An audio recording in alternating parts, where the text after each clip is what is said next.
Leadership is simple. You know what leadership is.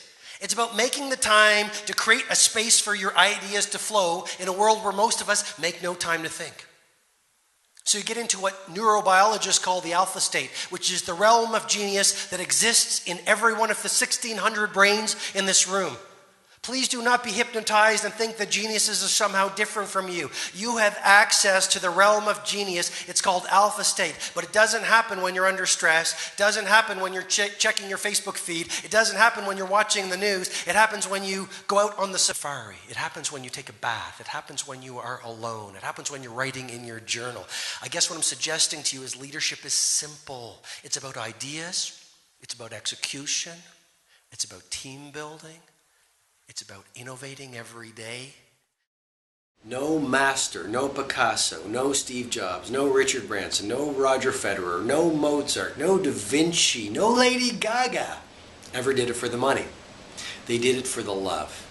You see, if you really want to get to world class in your work, and you really want to change the world, then you've got to do it for the love of your craft. I mean, let's talk about Steve Jobs. Steve Jobs is one of my heroes. Steve Jobs didn't build Apple and make Apple into what it was and create genius level products because he was doing it for the money. As a matter of fact, when he was a billionaire, and he was a young billionaire, he said, I don't understand why people always ask me about the money. He said, I do it for the feeling I feel on creating beautiful products. I mean, you know this. He wanted the icons on the iPhone screen to look so beautiful that people would want to lick the screen.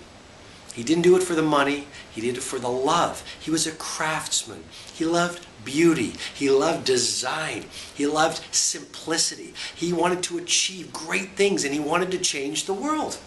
If you look at Mozart, if you look at Picasso, Picasso used to finish his dinner and rather than chit-chatting with his friends for hours, he went back to his studio to pursue his craft. Why? It was his love. Now, why is love so important? Because if money is all you're after, when you get laughed at, and you will, when you get knocked down, and you will, when your heart and mind is filled with self-doubt about whether you're good enough, whether you can do it, whether people will like your work, money will not sustain you. You've got to love it. When you get laughed at, when you get ridiculed, when you get so discouraged you feel like giving up, as I have so many times, as I pursue my vision, my dreams, all that sustains me at times is love. What else would I do? I love this.